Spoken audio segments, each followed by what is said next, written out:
We're here at Pikes Peak International Hill Climb, and behind me is one of the cars that's probably a clear favourite for both the overall and unlimited class wins today. This is the Norma MXX RD Limited, driven by Romain Damas from France. Romain is no stranger to this hill, previously winning in both the overall and unlimited classes in 2016 as well as 2014. He's also had great results at Le Mans, winning at Le Mans on several occasions. I just wanted to take the opportunity to find out a little bit more about what makes this car tick, and incredibly fast as well. So the Norma race cars come from France. Norma produced several different variants of the race car, and the MXX RD Limited is a special car built purposely for Romain Damas and the Pikes Peak International Hill Climb. It's a modified variant of the car that Romain ran last year with great success, and one of the aspects of this car is that it is built using a carbon fibre monocoque. Probably a more common construction technique for cars like this would be to use a tube frame steel chassis. Now, the carbon fibre monocoque is a technology that is used in both F1 as well as IndyCar and LMP1. The carbon fibre monocoque provides a couple of advantages. Firstly, it's incredibly light, even compared to a steel tube frame chassis. And when we're talking about a hill climb such as Pikes Peak, every ounce of weight counts, and the lighter the car can be made, the better the performance and the lower the times up the hill will be. As well as the lightweight, the carbon fibre monocoque chassis is also incredibly stiff, and this improves the handling balance and also the feedback to the driver, again improving the performance up the hill. The engine fitted to Romain's car is the same engine that's fitted to a number of the production Norma race cars, in that it's a Honda K20 2-litre 4-cylinder engine. This is fitted in the rear of the car behind the driver for superior weight balance. Where this particular car does differ though is in order to make high horsepower levels that are required for success here at Pikes Peak, as well as to reduce the effect of the power loss that we see at high altitude, this particular K20 engine has been turbocharged. It's fitted with a BorgWarner EFR turbocharger, and this allows the team to also increase the boost as the car climbs the mountain and the barometric air pressure drops, to again claw back some of that lost power that we see with altitude. Now, one of the problems with doing this is that as we increase the altitude, and at the peak here of the summit of Pikes Peak, we're at over 14,000 feet. So as we get up to that sort of altitude, it's necessary to drive the turbocharger harder and harder in order for the engine to make the same power that it did at the start line.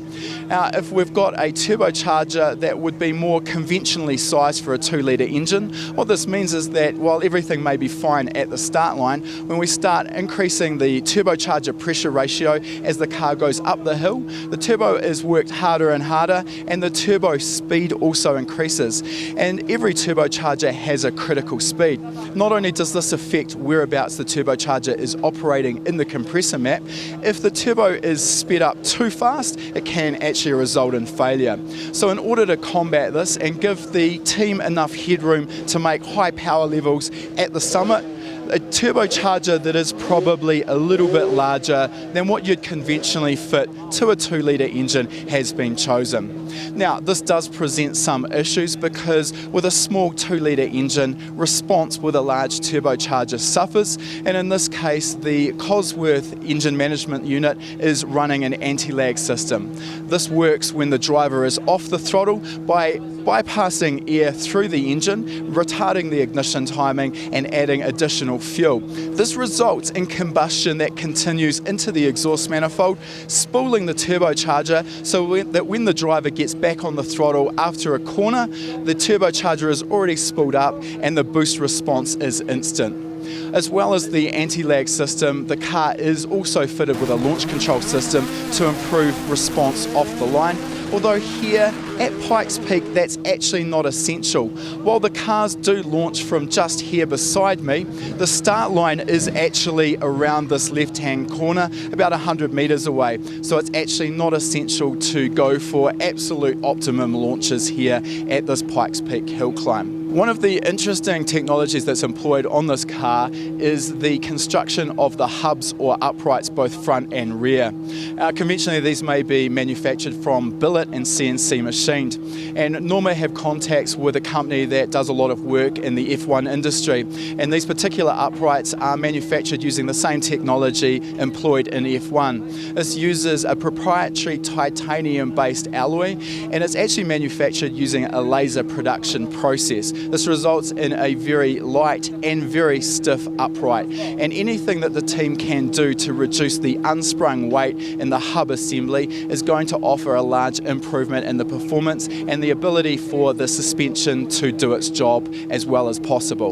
In terms of that suspension, you can see that the car is equipped with Öhlins inboard suspension that is all actuated via push rods and rocker arms. One of the key areas where this car differs from the production Norma race cars is that it's now four-wheel drive. This is essential to improve traction here at Pikes Peak in a lightweight, high-powered car. Backing the engine is a custom-built Sadev 6-speed transaxle that includes an output that runs forward to a custom Sadev front differential. The actual gear set is a 6-speed dog engagement sequential gear set that is controlled via paddle shift, and this is all functioned via the Cosworth ECU. This means that the driver doesn't need to take his hands off the steering wheel. All of the shifts, both up and down, are actuated via paddles mounted behind the steering wheel, and on the upshift the driver is able to shift at full throttle without needing to back off. The ECU simply employs an ignition cut in order to reduce the engine torque and allow the shift to complete. On the downshift, the drive-by-wire throttle body is blipped in order to match revs, so again the driver doesn't need to heel and toe on the downshifts to manually match revs. As well as the four-wheel drive nature of this car, another big change from the production Normas, as well as the car that Romain ran here last year, is the 18-inch wheel and tyre combo. Last year, one of the challenges the team faced was the braking performance. The production Normas run on a 13-inch wheel, and understandably this limits the size of the brake package that can be used. Romain was finding that the brake performance was marginal here at the high speeds that are achievable at Pikes Peak, and they've opted to go this year to an 18-inch wheel, which has allowed them to fit a much larger Alcon brake package. Fitting the 18-inch wheel, however, has also required significant modification to the bodywork, and particularly on the front you can see the louvers that are employed above the front wheels, and these have actually been taken from the bodywork of the Norma LMP3 model. The aerodynamic package fitted to the car is another key to optimising the performance.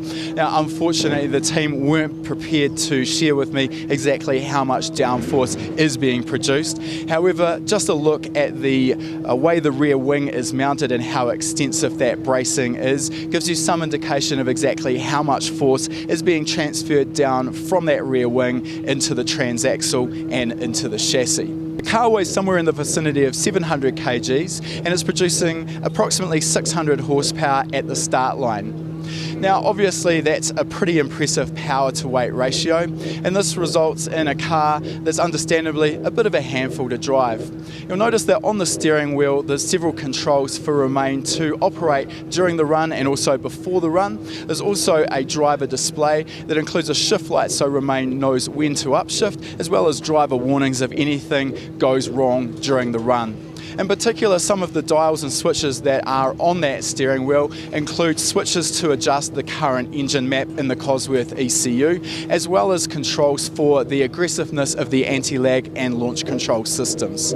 As I said at the start, this is already a clear favourite for outright honours here today at Pikes Peak International Hill Climb. Romain has already qualified first in the entire field, and we can't wait to see how the car performs today. We wish Romain and the team all the best for today's event.